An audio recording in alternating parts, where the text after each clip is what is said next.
This last story comes to us from Tyler Wilde over at PC Gamer. The day before studio returns from the dead and asks for a second chance. From now on, our development and marketing will be based on the principle of honesty. I'll believe it when I see it. Infamous open world survival game The Day Before bombed when it released late last year, and developer Fantastic shut its door just 4 days later. The Day Before has failed financially, and we lack the funds to continue, the studio said at the time. But now Fantastic has returned. They're pulling a freaking Emperor Palpatine here. Somehow he's returned.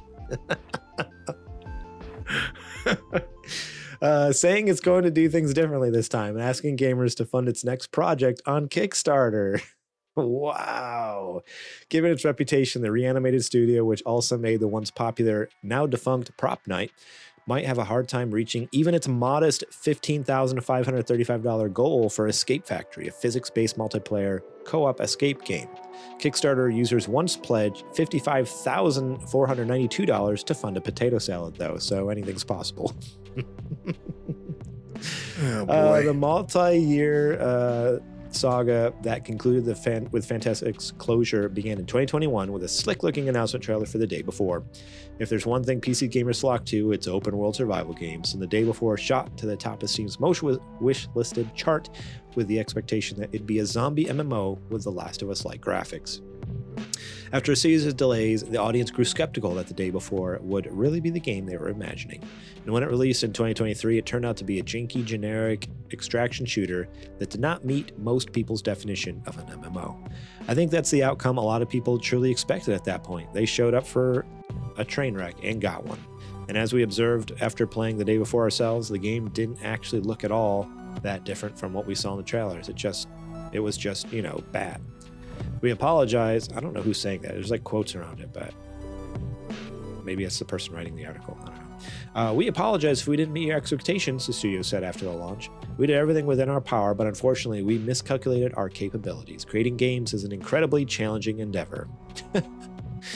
I love how their excuse for their bad game is that making games is hard, guys. Making games is hard. It's too hard, which I'm sure it is, but it's just like, okay, then don't do it. Like, if you can't handle the heat, get out of the fire, right? Like, I don't know if this isn't for you. Pretty obvious. I don't know. It just seems like we all know games are hard to make. That's why not everyone makes them. That's why we respect indie studios who do put out good games so much, because it's like it's hard. So it's hard. It's like you don't need to tell us it's hard. We know it's hard. Like hard to make a game, harder to make a good game. Yes, exactly. But there's a lot more to this whole situation. Not only do they have that, but the Day Before purchases were refunded, and that seems to be the definite end of Fantastic, especially after it was alleged that the studio's two founders, Eduard and Asen Kotovtsev, have been using volunteer labor and bizarrely fining their own employees for subpar work. Isn't that crazy? Excuse me? So they had a lot of volunteer labor, people literally was donating time to make the game. And then on top of that, people who were paid, they were getting fined if they didn't think their work was good enough. Wild. So you want me to crash out, huh? That's what it's sounding like. The brothers reportedly became non-communicative when The Day Before launched, reappearing only long enough to close the studio over a conference call. The new Fantastic 2.0, which is smaller, but still consists of the same people, is going to be different, says its leaders. For one thing, they claim they've discontinued the practice of involving external volunteers and are now fully committed to a more professional approach. Although they seem to contradict themselves later in the same FAQ when they say that some team members are helping out on a goodwill basis. All right, so you're still accepting money, volunteer labor. You're just calling it something different. The developers' analysis of what went wrong with The Day Before points to, quote, overly ambitious goals on a low indie budget, a team without AAA tech experience, and embellishing marketing.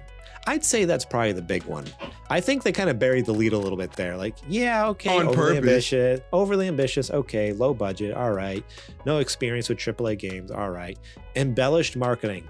Bingo, ding, ding, ding, ding. you can have a game that's ambitious and low budget without the experience of AAA still be fun. Just don't lie to people, right? Like their marketing straight up just lied to people. That's where things went wrong, you know? No, I get you. From now on, our development and marketing will be based on the principle of honesty, reads a document on Fantastic's plan for recovery. If Escape Factory is funded, Fantastic says it'll also pursue a new prop hunt game as a successor to Prop Night. If the Kickstarter fails, the studio will return to the void.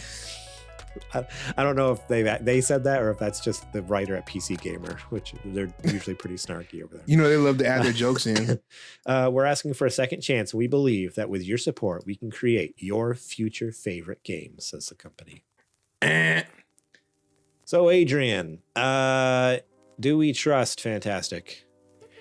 Here's the deal.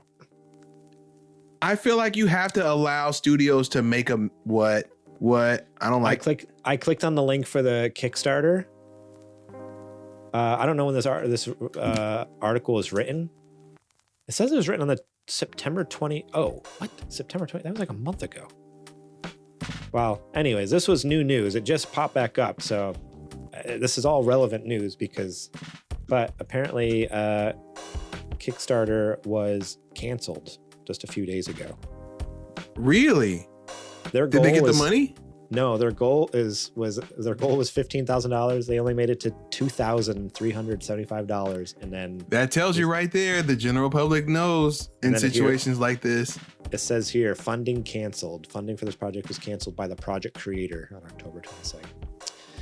So yeah, so wild. So that's the beginning and the end of that story. Best of luck. Absolutely bonkers crazy. I wonder, will they come back again? Will we get Fantastic 3.0, or is that the last we hear from them? No, I think you got your grifts off. You got your money. Just go sit down somewhere, get into another industry, figure it out. I mean, they didn't make much money because they had to refund everyone for the first game. Like that's what the article said, is that they refunded everyone for the day before. What was it called? The day after, the day before? The day before. Mm-hmm. I can't imagine they made too much money, but maybe they did. I don't know. Wild. What a wild story. Almost as wild as like the Blue Box story, honestly, which still not finished. That story's not finished. We haven't heard from them in a while, but as far as we know, there's still a game they're developing was supposed to come out on PS5 3 years ago. I'm telling you, Sony should have stepped in and just canceled it themselves. Be like, actually, we don't want it anymore. You're going free agent. You better call Xbox. Something. Wild. Absolutely crazy. Thank you so much for watching that clip from our podcast. Remember, if you want to watch the full episode, link will be in the description below. You can click on that and check it out. We got listener questions. We got more news segments. We got what you playing. We got a lot of fun things. So yeah, more than just the news. There's a lot more to the show that you should go check out. So remember, click that link in the description. Check out that full episode.